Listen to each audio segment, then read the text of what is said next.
요한복음 17장 20절부터 24절까지입니다. 신약성경 177쪽입니다. 찾으신 줄 알고 교독하겠습니다. 내가 비옵는 것은 이 사람들만 위함이 아니요 또 그들의 말로 말미암아 나를 믿는 사람들도 위함이니 내 안에 내가 아버지 안에 있는 것 같이 그들도 다 하나가 되어 우리 안에 있게 하사 세상으로 아버지께서 나를 보내신 것을 믿게 하옵소서. 내게 주신 영광을 내가 그들에게 주었사오니 이는 우리가 하나가 된 것 같이 그들도 하나가 되게 하려 함이니이다. 아버지께서 내 안에 계시어 그들로 온전함을 이루어 아버지께서 나를 보내신 것과 또 나를 사랑하신 같이 그들도 사랑하신 것을 아버지여 내게 주신 자도 나 있는 곳에 나와 함께 있어 아버지께서 창세전부터 나를 사랑하심으로 내게 주신 나의 영광을 그들로 보게 하기를 원하옵나이다. 아멘. 할렐루야. 서로 옆에 계시는 분들과 서로 축복하면서 인사하겠습니다. 새해 복 많이 받으십시오. 네. 하나님께서 저와 여러분들에게 올 한 해에는 넘치도록 축복하실 줄 믿습니다. 여러분, 우리가 소망을 가지고 하나님 앞에 은혜를 구하면 하나님께서 우리에게 큰 은혜를 베푸실 줄 믿습니다. 올해 2021년도에는 사랑으로 하나 되는 교회라는 주제를 잡았습니다. 힘들고 어려운 시대일수록 우리는 서로의 격려가 필요합니다. 사람들의 격려가 있어야 우리가 힘을 내고 살아갈 수 있게 되어지는 것이죠. 사실 여러분, 초대교회에서는 정말 많은 어려움과 고난이 있었습니다. 황제 숭배를 하지 않아서 국가로부터 재산을 몰수당하기도 했고요. 또 삶의 터전을 빼앗기고 추방을 당하기도 했습니다. 게다가 예수를 전한다고 같은 동족이었던 유대인들에게는요, 돌에 맞아 죽임을 당하는 그런 어려움도 겪었고요. 공동체로부터 추방을 당하는 그런 어려움들도 있었던 것이죠. 그러다 보니 여러분, 예수를 믿는다라는 것, 사실 여러분 예수 믿고 가난해진 사람들이 너무 많았습니다. 왜냐하면 예수 믿으면서 쫓겨나고 추방당하고 재산 몰수당하고 그런 어려움이 있었기 때문에 얼마나 많은 핍박과 박해가 있었는지 모릅니다. 나중에는 그 모든 것들을 다 포기하고 카타콤으로 들어가야 하는 상황까지 벌어지기도 했지요.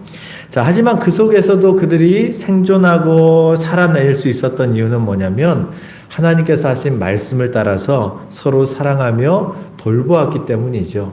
여러분, 정말 힘들고 어려울 때, 혼자서 견디기 힘들 때 혼자라면 포기했을 것인데 옆에 있는 사람들이 서로 격려해주고 위로해주고 함께 잘 견뎌봅시다 라고 이렇게 힘을 내라고 이렇게 격려해 주니까 그 위기들을 이겨낼 수 있었던 것이지요. 교회가 어려움을 당할 때 가장 힘든 것이 무엇이냐면 사실은 내부적인 위기입니다. 사실 오히려 외부의 위기는 오히려 성도들이 하나가 되게 만들지요. 초대교회에 그렇게 많은 어려움이 있었음에도 불구하고 오히려 복음이 더 뜨겁게 전파되어질 수 있었던 이유는 뭐냐면 외적인 어려움이었기 때문이죠. 외부적인 어려움이 있으면 서로 격려하고 힘내라고 도와주고 그렇게 오히려 더 하나님께 기도하며 이겨나갈 수 있었던 것이죠. 그런데 내부의 위기는 성도들을 다 흩어버리게 되어집니다. 외부의 위기는 성도를 하나로 똘똘 뭉치게 해요. 그래서 여러분, 사단이 교회를 공격할 때 초기의 교회들은요, 외적인 고난이 많았어요. 그러면 교회가 무너질 줄 알았죠. 사단이 그렇게 외적인 어떤 위기를 주고 어려움을 주면 성도들이 쉽게 무너질 거라고 생각했어요. 그래서 재산을 빼앗아 보기도 하고 때때로는 생명을 위협해 보기도 하고, 그런데 오히려 더 예수를 믿고 똘똘 뭉쳐가지고 더 믿음이 더 커지더란 말이죠. 그래서 사단이 이제 방법을 바꾸었습니다. 어떻게 방법을 바꾸었습니까? 외적인 위기를 가지고는 성도들을, 교회를 무너뜨릴 수 없다. 어느 순간부터 이제 이 사탄이 전략을 바꿔서 성도들 사이에 이제 이간질을 하기 시작합니다. 그래서 내 내부에 위기를 갖게 만드는 것이죠. 그랬더니 정말 교회들이 무너지기 시작했어요. 자, 그렇습니다, 여러분. 위기를 이겨낼 수 있는 힘은 사실은 여러분 동료들에게 있어요. 내 자신의 믿음이 커서 나도 내 자신을 이겨내야 되지만 실제로 이 모든 것을 이겨낼 수 있을 때, 정말 내가 감당할 수 없어서 나조차도 이제 무너질 때 내가 이겨낼 수 있는 힘은 하나님께서 동료들을 통해서, 주변의 성도들을 통해서, 친구들을 통해서, 옆에 있는 사람들을 통해서 우리를 살려내시더라는 것이죠. 가만히 묵상을 해보니까 왜 하나님께서는 직접 우리를 살려내지 아니하시고, 아니 성경을 보면 직접 하나님이 우리를 도우신 일들이 많으시잖아요. 자, 그런데 왜 하나님께서 그렇게 하지 아니하시고 주변에 있는 동료들과 또 가정에서는 가족들과 그런 어떤 성도들을 통해서 이렇게 사람들을 격려하시고 살려낼까? 이게 하나님께서 우리에게 주신 사람의 법칙이기 때문에 그렇습니다. 사람은 사람을 통해서 위로를 받지요. 그래서 여러분, 때때로 하나님께서 우리를 위로하시기도 하시지만, 어떤 때는 하나님께서 우리를 직접 찾아오셔서 우리를 위로하기도 하시지만, 어떤 때는 하나님께서 동료들을 통해서 우리를 위로하고 우리를 살려내기도 한다라는 것입니다. 이게 사람에게 주어진 책임인 것 같아요. 성경을 보니까 그래서 서로 돌아보아 사랑과 선행을 격려하라고 히브리서 기자는 우리에게 더욱더 얘기하고 있는 것 같아요. 사실 여러분, 지난 한 해 코로나로 인해서 우리가 참 많은 어려움을 당하고 있었습니다. 자, 그런데 이런 어려움, 외적인 어려움, 그래도 남들도 다 어려움을 겪고 있으니까 사실 어렵다고 하지만 그래도 내가 내 인생이 정말 끝이야라고 생각할 정도로 삶이 무너졌던 사람들은 그렇게 많지 않습니다. 왜요? 나도 힘들지만 주변에 있는 사람들 다 힘드니까 나만 힘든 것이 아니기 때문에 그냥 버텨나갈 수 있었단 말이죠. 자, 그런데 그때 이 코로나로 인해서 정말 힘들었던 건 뭐였냐면, 사실 여러분 경제적으로 이런 것이 어려웠던 게 아닙니다. 물론 그것이 정말 힘든 것이었지만 진짜 힘든 것은 무엇이었냐면 외로움이었어요. 어느 분이 자가격리를 하셨습니다. 이제 동선이 겹쳐가지고 자가격리를 했어요. 자가격리를 했는데 너무너무 그것을 견디기가 힘들었어요. 2주 동안 아무데도 못 나가고 자기 혼자만 있어야 되는 거예요. 결국에는 중간에 잠깐 내가 밖에 나가서 담배 한 대 이렇게 좀 한 갑 사가지고 온다고 잠깐 나갔다 온 것이 그게 적발이 되어져 가지고 여러분 어려움을 당한 사람이 있습니다. 근데 그분이 왜 그렇게 힘들어했느냐? 외로웠기 때문이죠. 여러분, 스스로 자기 자신을 이렇게 외로움으로 몰아가는 것도 힘든 일인데, 가장 힘든 건 뭐냐면 자원하지 않고 강제적으로 억지로 내가 홀로 되어지는 거란 말이죠. 여러분, 이별이 슬픈 이유가 무엇입니까? 이별이 내가 원하는 것이 아니기 때문이죠. 사별이 힘든 것이 무엇 때문입니까? 내가 원했던 일이 아니기 때문이죠. 억지로 관계가 끊어져서 나 혼자 남게 되어진 것이죠. 정말 내가 사랑했었던 사람이 내가 원하지도 않았는데 내 곁을 떠나가 버렸어요. 그때 여러분 가장 힘든 게 뭐예요? 외로움이거든요.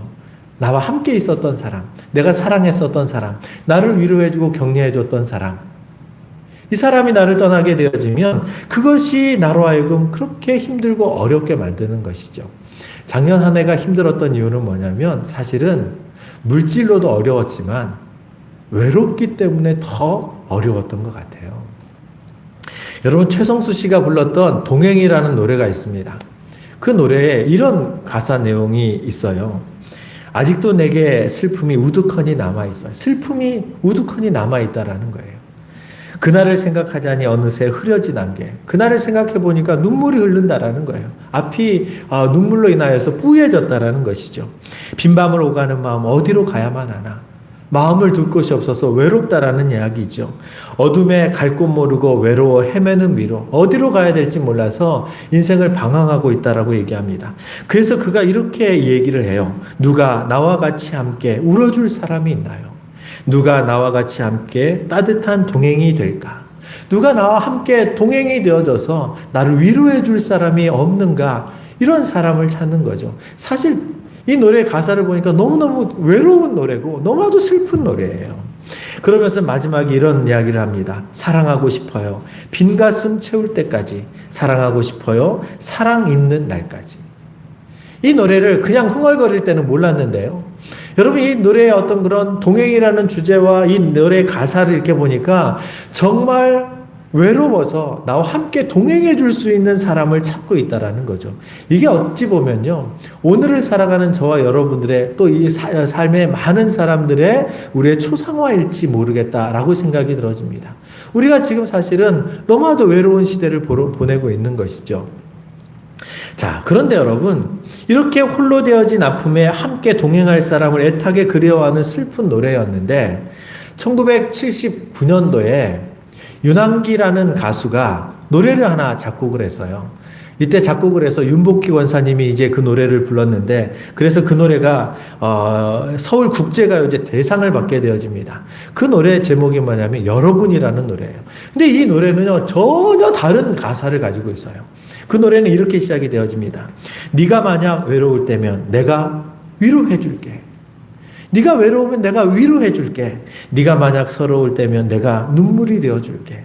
제가 가사를 조금 이렇게 뒷부분을 너무 이렇게 그 운율에 맞춘 가사여서 제가 이제 구어체로 좀 바꿔볼게요. 어두운 밤 험한 길을 걸을 때 내가 너의 등불이 되어 줄게.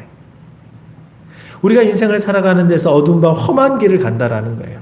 동행을 노래했었던 그 최성수 씨의 가사도 어두운 밤 험한 길을 얘기하거든요.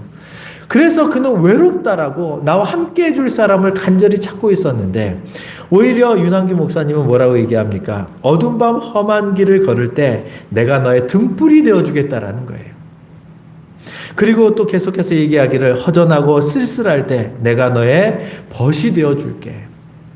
나는 너의 영원한 형제이고 나는 너의 친구야. 나는 너의 영원한 노래야. 나는 너의 기쁨이야.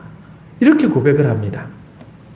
그리고 나서 가사가 한 번 더 반복이 되어지고요. 나중에 중간에 멘트가 한 번 나와요. 어떻게 나오냐면, 내가 만약 외로울 때면 내가 이제 그렇게 너를 위로해주고 그렇게 힘이 되어줄 건데, 그러면 내가 외로울 때는 누가 나를 위로해주지? 라고 이렇게 독백처럼 가사가 나와요. 내가 만약 외로울 때면 누가 나를 위로해주지? 그리고 나서는 바로 여러분이라고 표현을 해요. 근데 여러분, 이 가사가 일반 이제 가요로 나왔기 때문에 바로 여러분이라고 이렇게 표현을 했어요. 이렇게만 해도 여러분 얼마나 우리가 힘이 되어지는지 모릅니다.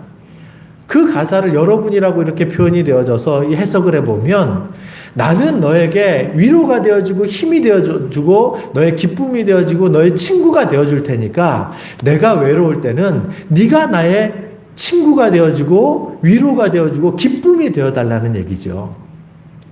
그런데 이 곡이 작곡되어지게 되어진 배경을 어느 날 윤항기 목사님이 간증을 하시면서 말씀을 하셨어요.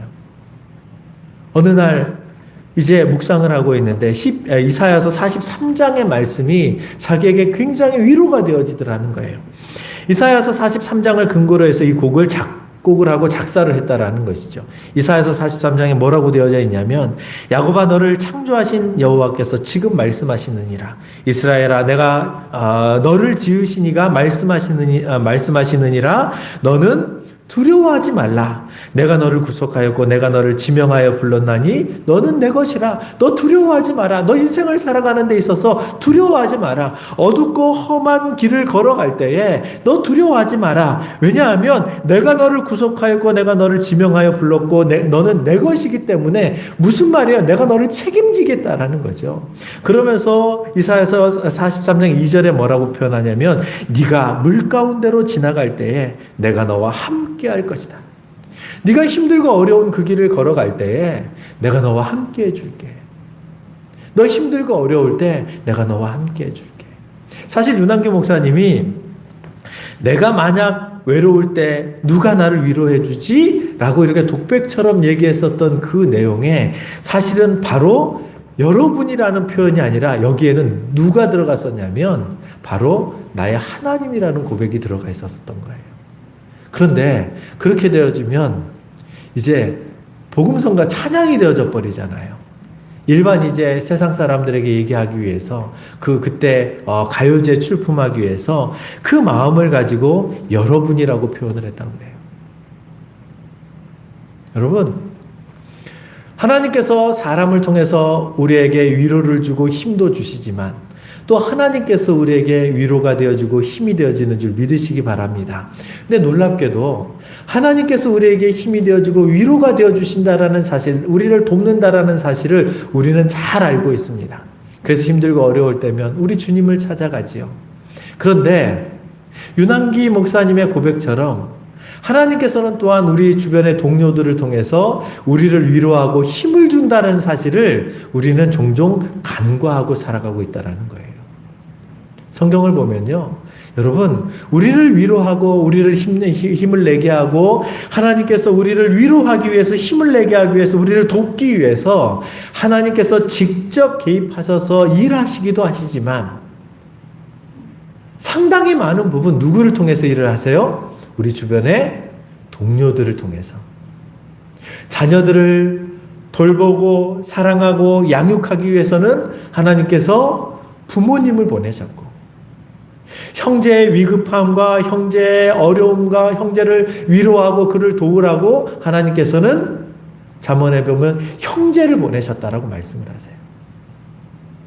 때때로 여러분, 하나님께서 저와 여러분들이 신앙 공동체 안에서 힘을 내고 모든 사역을 감당해내기 위해서 하나님께서는 누구를 보내셨다고 말씀하세요?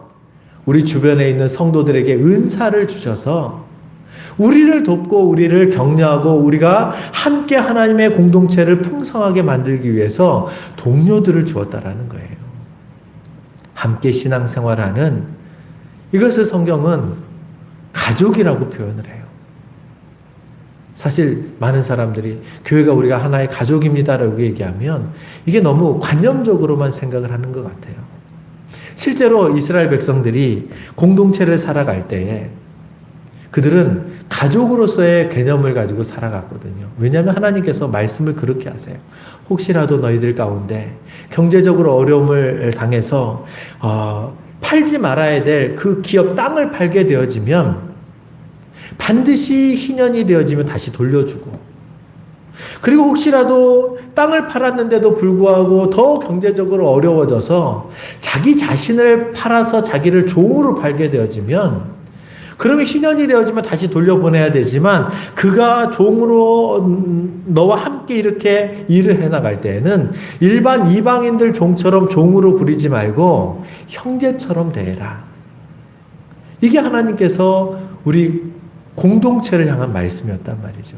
그만큼 하나님께서는 서로를 가족으로 인식하셨고 서로를 돌아보라고 말씀하셨던 것이죠. 그래서 여러분, 하나님께서는 저와 여러분들을 누구를 위해서 보내주신 거예요? 나를 위해서 보내주신 거예요. 옆에 있는 분이 나를 위해서 존재하고, 역으로 생각하시면 안 됩니다. 그래, 네가 나를 위해서 존재하니까 나를 위해서 봉사해. 그게 아니고요. 섬김이라는 것이죠. 옆에 있는 사람을 섬겨서 공동체를 풍성하게 만들어서 하나님의 영광을 드러내기 위해서 하나님께서 저와 여러분들을 이 땅에 보내셨다라는 거예요. 그래서 여러분, 우리 주변에 있는 우리 공동체의 모든 성도들과 어떤 동료들은 하나님께서 우리를 위해서, 그리고 교회를 위해서 보내주신, 그리고 그들을 통해서 우리를 위로하시고 우리에게 힘을 얻게 하시고 우리를 돕게 해서 함께 주의 영광을 위해서 헌신하게 만드셨던 것이죠. 그래서 나의 존재 목적은 내가 잘 되어지는 것이 아닙니다. 나의 존재 목적은 하나님의 영광을 받으시는 것이고요. 또 한 가지는 이웃을 사랑해서 이웃을 하나님의 공동체로서, 하나님의 사람으로서 잘 세워나가는 것이 나의 존재 목적인 것이죠. 수없이 많은 사람들이 내 존재 목적을 내가 잘 먹고 잘 살고 내가 이 땅에서 성공하는 것으로 그 목적을 설정해 놓고 삽니다. 여러분, 얼마나 다릅니까? 교회는요, 정반대로 얘기해요. 나의 존재 목적은 하나님이고, 나의 존재 목적은 내 옆에 이렇게 살아가고 있는, 함께 주의 영광을 위해서 헌신하고 있는 공동체의 성도들 위한 것이다 라고 이렇게 말씀을 하고 있는 것이죠. 그래서 예수님께서도 이 땅에 오신 것을 뭐라고 말씀하십니까? 내가 너희에게 영광을 받으려고, 너희에게 군림하려고, 높임을 받으려고 온 것이 아니라 내가 너희를 섬기러 왔다. 이렇게 말씀을 하시는 것이죠. 그렇습니다, 여러분. 하나님께서 우리와 함께 해주셔서 우리를 돕고, 그리고 또한 많은 공동체의 구성원들을 하나님께서 보내주셔서 우리에게 힘이 되게 하고 우리를 살아날 수 있도록 동료들을 주셨다라는 것. 이게 저와 여러분들에게 주신 하나님의 은혜요 축복인 것이죠. 자, 그런데 여러분, 이것이 이 시대에 얼마나 큰 위로가 되고 힘이 되어지는지 모릅니다. 그런데 오늘 본문에서도 요한복음 17장에서도 예수님께서 참으로 우리에게 힘이 되어지고 위로가 되어지는 말씀 하나를 해주고 계세요. 뭐라고 말씀하시냐면 하나가 되라고 얘기하세요.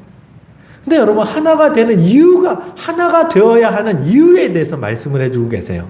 그냥 우리는 여러분 하나가 되십시오. 그러면 하나가 되어지면 우리가 생각할 수 있는 게 뭐예요? 일반적으로 생각하면 하나가 되어지면 그래, 서로가 마음을 모으니까 공동체가 평안해지고, 하나가 되어지면 그 팀워크가 이루어지니까 뭐든지 열심히 뭐든지 잘 해나갈 수 있겠지, 이런 생각을 하잖아요. 그런데 여러분, 성경은 하나가 되어지는 것이 오히려 다른 이유가 또 하나 있다라고 말씀을 하세요. 뭐라고 말씀하십니까? 오늘 본문을 잠깐 여러분 배경을 좀 설명해 줄게요. 오늘 예수님께서 이제 요한복음 17장에 하나님을 향해서 이제 대제사장적인 기도를 하세요. 예수님이 하신 기도가 뭐 몇 군데 이렇게 나오지만 우리에게 가르쳐 주신 기도가 뭐 주기도문이라든지 이런 것들이 있잖아요. 그런데 예수님께서 하셨던 장문의 기도 중에 하나가 뭐냐면 요한복음 17장이거든요. 이 기도는 언제 드려졌냐면 예수님께서 마지막 최후의 만찬을 마치고 나서, 그리고 나서 이제 예수님께서 십자가를 지고 가기 위해서 겟세마네 동산으로 가고 있는 그 과정에서 문득 어느 포도원을 지나가고 있으셨던 것 같아요. 포도원을 지나가다가 포도원을 바라보면서 거기에서 예수님께서 말씀 한 번을 더 하십니다. 설교를 한 번 더 하세요. 그게 요한복음 15장과 16장이거든요. 그리고 나서 그 이 설교가 마치고 나서 예수님께서 이제 그 제자들을 위해서 기도를 하기 시작하세요. 그러면서 요한복음 17장이 시작이 되어지거든요. 그러면서 이제 예수님께서 하나님께 자신이 하나님의 영광을 드러낸 존재로 만들어주신 것에 대해서 기도를 하고, 그리고 중간에 제자들을 위해서 함께하고 있었던 12 제자들을 위해서 기도를 하기 시작하세요. 그리고 나서 오늘 본문이 등장을 하는데요. 오늘 본문에 와가지고는요, 20절에 보면 이런 표현이 나와요. 내가 비옵는 것은 이 사람들만 위함이 아니요. 이 사람들이 누구냐면 예수님의 제자들이거든요. 앞 구절까지는 그들을 위해서, 그들이 하나가 되게 해주세요 하면서 막 그들을 위해서 기도해요. 여기서 말한 그들은 누구냐면 예수님의 제자들이에요. 그런데 내가 아버지께 기도하는 것은 내 제자들만 위함이 아니요, 또 그들의 말로, 내 제자들의 말로 말미암아 예수를 믿는 사람들도 위함이니, 이게 무슨 말입니까? 예수님으로 인하여서, 예수님의 제자들로 인하여서 나가서 이제 제자들이 복음을 전할 거 아닙니까? 앞으로 이제 예수님이 승천하고 나서 이제 나중에 이제 초대교회와 그 후대에 계속 복음이 전파되어져서 오고 오는 세대에 예수를 믿게 되어지는 그 사람들까지도 위해서 내가 기도하는 것인데, 그러니까 오늘을 살아가는 저와 여러분들을 위해서도 기도하신 거예요. 근데 그 기도의 내용이 뭐냐면 21절에 아버지여, 아버지께서 내 안에, 내가 아버지 안에 있는 것 같이 그들도 다 하나가 되게 해달라고 기도해요. 예수님이 성부 하나님 안에 계시고 성부 하나님이 예수님 안에 거하신 것처럼 연합해서 함께 신비롭게 존재하시는 것처럼 그들도 다 오고 오는 모든 세대가 다 하나가 되게 해달라고 기도하는데, 그 이유가 뭐냐면 하나가 되어서 우리 안에 있게 하사 세상으로 아버지께서 나를 보내신 것을 믿게 하옵소서. 우리가 하나가 되어진 것을 통해서 무엇을 드러낼 수 있냐면 세상이 아버지께서 예수님을 이 땅에 보내신 것을 믿게 되어진다라는 거예요. 그러니까 여러분, 저와 여러분들의 하나 되어지는 모습을 보고 세상은 하나님께서 예수님을 이 땅에 보내신 것을 믿게 되어진다라는 것이죠. 반대로 교회가 막 분열이 되어져요. 교회가 하나가 되어지지 않고 날마다 막 깨어져요. 그러면 세상이 어떻게 보겠어요? 예수님을 안 믿는다라는 거예요. 그러니까 여러분, 우리가 복음을 전할 때 예수 믿으세요라고 이렇게 입술로도 복음을 전하지만, 그러나 우리가 행동으로 보여줘야 될 것이 무엇이냐면, 마치 구약의 어떤 선지자들이 행동 예언을 했던 것처럼, 호세아가 행동을 통하여서 어떤 예언을 드러냈던 것처럼, 저와 여러분들이 세상에 복음을 전하는 또 한 가지 방법은 뭐냐면, 교회가 하나가 되어지는 거예요. 다시 말하면 성도들이 하나가 되어지는 거예요. 이것을 통해서 사람들은 예수님께서 하나님께서 보내신 사람이라는 사실을 믿게 되어진다는 거죠. 여러분, 복음 전하는 것이 어려워요, 쉬워요? 쉬워요. 우리가 하나가 되어지면 되니까. 두 번째로 계속 얘기하는 것이 있습니다. 22절에 보면 내게 주신 영광을 내가 그들에게 주었사오니, 이제 아버지께서 예수님에게 영광을 주셨어요. 다시 말하면 모든 높임과 찬양과 그리고 또한 하나님을 높이는 어떤 모든 것들을 다 드러내는 영광을 예수님께 아버지께서 주셨단 말이죠. 그래서 예수님이 하나님의 이름으로 높임을 받아요. 이것을 이제 저와 여러분들에게 주셨다라는 거예요. 그래서 저와 여러분들이 선한 사역을 감당하고 모든 어떤 영광을 드러내면 예수님께서 받으셔야 할 영광을 우리가 함께 받을 수 있도록 해주셨다라는 것이죠. 자, 그런데 그 영광을 지은 이유가 뭐냐면, 이는 우리가 하나 된 것 같이 그들도 하나가 되기 위하여서. 하나가 되어지면 우리가 예수님으로부터 부여받은 영광을 누릴 수 있게 되어지는 것이죠. 이렇게 하나가 되어지라고 얘기를 하는 것이죠.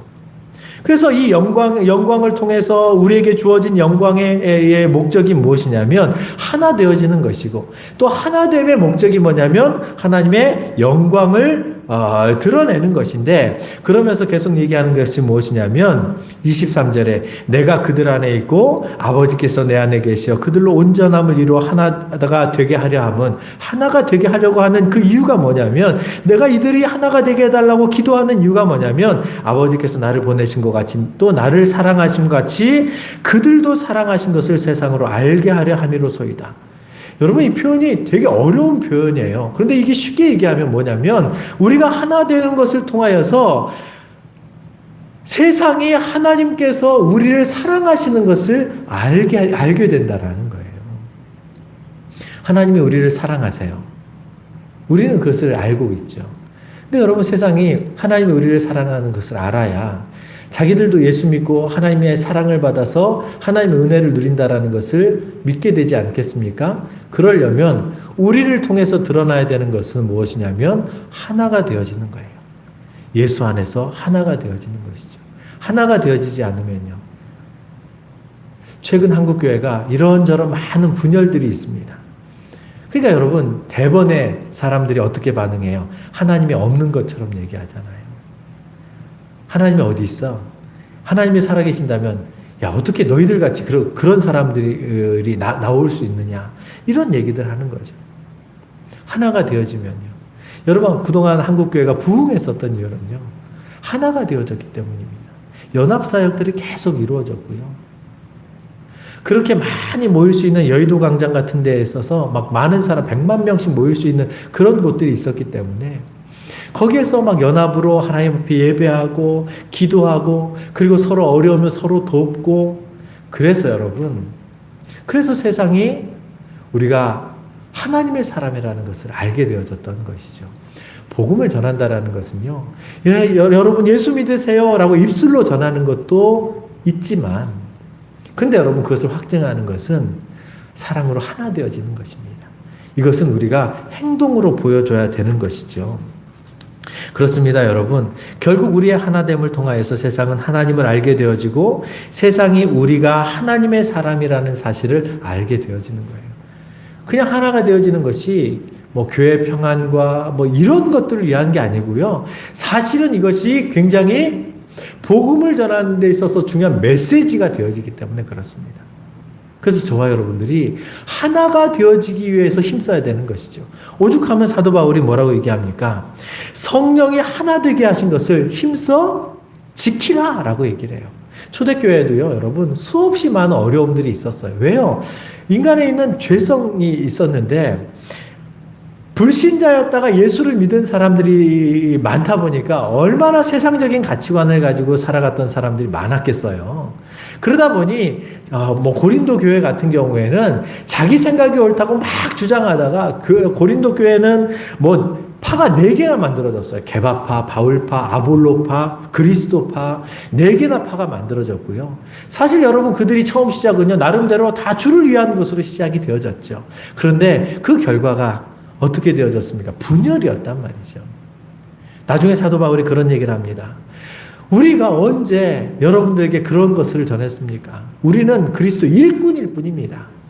우리가 물 주고 우리가 다양하게 헌신을 했지만 그러나 아볼로도 주를 위한 일꾼이었고 나도 주를 위한 일꾼이었고 베드로도 하나님 앞에 신실한 일꾼이었고 다 주를 위해서 헌신했기 때문에 우리를 충성된 일꾼으로만 알아달라 이렇게 표현을 하는 거예요.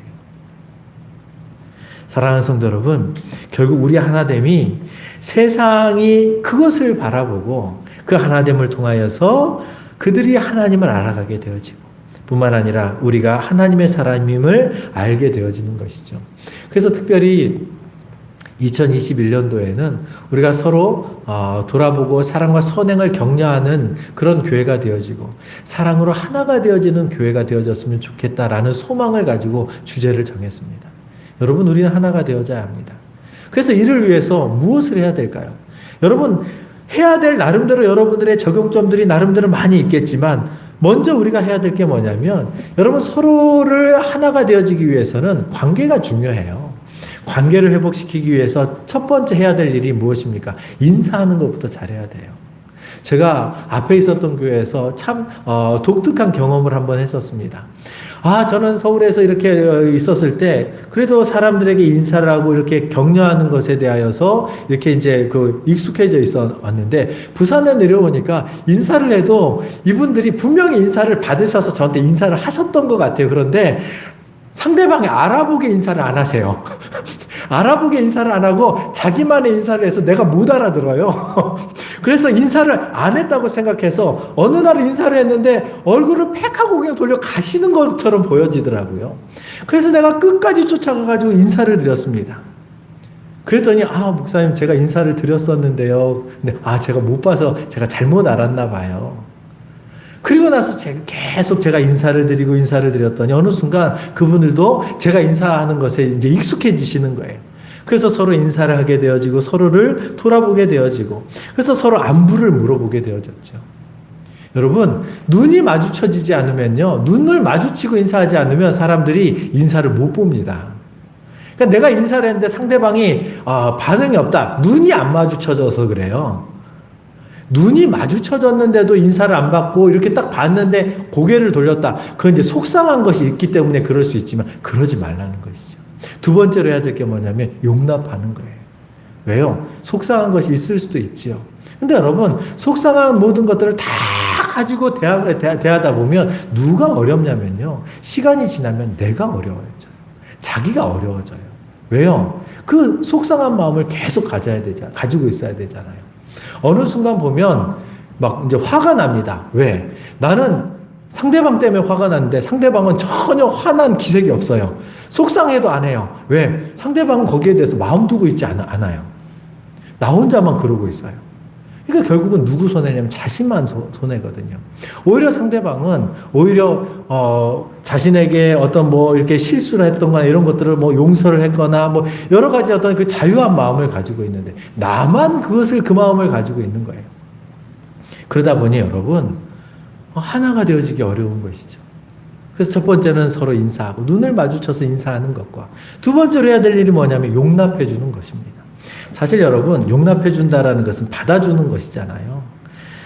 이것은 해도 되고 안 해도 되고 하는 것이 아닙니다. 반드시 해야 되는 거예요. 왜냐하면 사랑은요, 제가 사랑을 묵상해 봤어요. 사랑이 여러분, 연애할 때 사랑을 묵상해 보니까 참 행복하더라고요. 왜? 좋아하니까요. 근데 여러분, 인생이 그렇게만 그 사랑만으로 흘러져 가나요? 아니죠, 여러분. 정말 사랑이 필요할 때는 언제냐면 상대방을 용납할 때 사랑이 필요해요. 고린도 전서 13장을 보니까 사랑에 대해서 이렇게 표현하대요. 사랑은 오래 참는데요. 여러분, 사랑이 뭔 오래 참아요? 사랑은 좋은 건데, 행복한 건데. 근데 여러분, 행복한 사랑도 있지만요, 오래 참아야 될 사랑도 있는 거예요. 그래서 오히려 사도 바울이 고린도 교회에다가 사랑에 대해서 얘기하며 오래 참고 온유하고 시기하지 않고 그리고 자랑하지 않고 이런 이야기를 하는 것이 무엇입니까? 사랑이 여러분 어떤 면에서는 사랑의 특징과 안 맞는 것 같은데 그만큼 사랑은 적극적으로 노력해야 된다라는 거죠. 용납해야 된다라는 것입니다. 용납해야 사랑할 수 있기 때문이죠. 그래야 하나가 되어질 수 있는 것이죠. 여러분, 퍼즐 맞추기를 해보신 적이 있습니까? 퍼즐을 맞추다 보면 퍼즐은요 서로 다 다른 모양을 가지고 있습니다. 그런데 이 모양이 서로 이렇게 딱딱 들어맞을 때 전체 그림을 완성할 수 있게 되어지는 것이죠. 용납함은 서로의 어떤 불편함들, 실수들을 용납해주고 받아주고 책임도 져주는 것이죠. 그리고 내가 대신 그것을 감당해주고 막아주는 것입니다. 최근에 참 그래도 훈훈한 이야기가 하나 있었습니다. 미국의 주에서 이 서머셋의 경찰이었던 맷 리마라는 경찰관의 이야기입니다. 이제 어느 이 식료품 가게에서 마트에서 이제 좀도둑을 잡았다라는 신고를 받고 가 보았더니 여인 2명과 어머니로 보이는 여인 2명과 아이들이 이렇게 잡혀 있는 모습을 보았어요. 그래서 이제 이 문제를 처리하기 위해서 이 리마 경찰이 그 부모 중 한 분을 이렇게 불러서 물어보았습니다. 왜 자초지종을 물어봤죠. 왜 이런 일을 행했습니까? 그랬더니 성탄절이 가까워오는데 아이들에게 먹일 것이 없었다라는 거예요. 아이들에게 먹일 그 음식이 없어서 돈을 보니까 돈도 너무 부족하고 그래서 돈을 일부 지불하고 어느 분량은 그냥 몰래 이렇게 집어넣고 나오다가 걸린 거예요. 그 이야기를 가만히 듣다 보니까 이 리마 경찰이 자기 자신에게도 그 나이 또래의 자녀들이 있어서 그에게 이제 여러 가지 이렇게 하면 안 된다고 훈방을 하고 그리고 나서 다시는 이런 죄를 짓지 마십시오라고 얘기하고 그에게 필요했었던 그 어떤 이 훔쳤던 그 물건값 약 27만 원 정도 되어지는 200달러 좀 이렇게 넘는 그 금액을 이제 대신 지불해주고 훈방 조치를 했다라는 거예요. 그러면서 나중에 CNN에 이제 인터뷰가 나왔습니다. 뭐라고 얘기했냐면 이들은 분명 도움이 필요했습니다. 어린애들이 크리스마스 저녁 식사를 하지 못하는 것은 상상하기도 어려웠습니다. 그리고 나는 그녀들의 물건값을 대신 지불해 줄 수 있는 경제적인 여유가 있었습니다. 그래서 자신이 대신 지불해주고 그 아이들에게 크리스마스 선물해 줬다라는 것이죠. 그렇죠, 여러분. 이것이 결국에 무엇입니까? 용납해 주는 것이죠. 죄를 허용해 줬다라는 것이 아닙니다. 사실 이 시대를 바라보면 여전히 그래도 그리스도의 마음을 가지고 서로를 용납하고 돌보는 사람들이 있는 것이지요. 그래서 여러분, 이런 미담들이 저와 여러분들을 그래도 이 추운 겨울에 그래도 훈훈한 마음을 따뜻하게 해주는 이야기로 들려지는 것입니다. 그리고 여러분, 세 번째로 우리가 해야 될 게 뭐냐면 서로를 인격적으로 존중하는 거예요. 서로를 존중하는 것은 인정해 주는 것입니다. 생각이 다 다르지요. 제 생각이 다르고 여러분의 생각이 다르고 여러분 부부만 해도 남편 생각이 다르고 아내 생각이 다릅니다. 닮아져 가고는 있지만 아직도 달라요. 자, 그러다 보니까 여러분 생각이 다를 수 있고 또 마찰도 있을 수 있는 것이죠. 이때 여러분 진리의 문제가 아니면 서로 양보하고 상대방을 존중해 주는 것이 성숙한 그리스도인의 모습이죠. 여러분 가정 안에서 그래도 가정을 이루어가는 것이 무엇입니까? 남편이 아내의 이야기를 그래도 그냥 묵인하고 있으니까 또 아내가 남편의 어떤 생각을 어느 정도 그래도 품어주고 있으니까 그래서 여러분 그렇게 가정이 그렇게 행복하게 지내고 있는 것이죠. 누군가가 용납해 주었기 때문이고 누군가가 존중해 주었기 때문인 것이죠. 그래서 여러분 우리가 하나가 되어지기 위해서는 무엇을 해야 합니까? 하나가 되어지는 것 자체가 우리가 하나님의 자녀인 것이 세상에 드러내는 모습이라면 그렇다면 우리가 하나가 되기 위해서 노력을 해야 되는 것인데 서로 인사하고 서로 이렇게 눈을 마주쳐서 인사하고 그리고 또 서로 용납해주고 그리고 서로 존중해 주면서 살아갈 수 있어야 된다라는 것입니다. 우리 교회가 여러분 생각해 보십시오. 지금 나가서 복음을 전하기가 참 어려워요. 예수 믿으라고 여러분 이제 직접 입술로 복음 전하기가 어렵습니다. 그렇다면 여러분 이제 우리가 드러내야 되는 건 뭐냐면 삶으로 사람들이 보게끔 만들어야 되는 거예요. 정말 예수 믿는 사람, 그리스도의 사람인지 그것은 하나가 되어지는 것을 통해서 공동체 하나됨을 통하여서 사람들이 하나님을 알아가게 되어지는 것입니다. 그러므로 2021년도에는 여러분 성령이 하나가 되게 하신 것, 예수님께서도 마지막에 그렇게 하나됨을 위하여서 그렇게 기도하셨던 것처럼 저와 여러분들이 하나가 되어져서 2021년도에는 더욱더 많은 사람들에게 하나님의 사랑과 하나님의 하나님 되심을 증거하며 살아갈 수 있기를 간절히 축원합니다. 기도하겠습니다.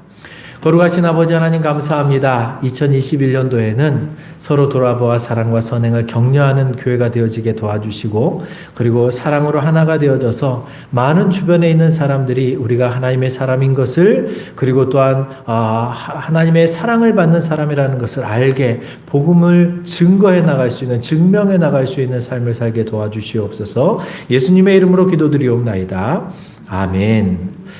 찬송가 407장 찬양하시면서 하나님 앞에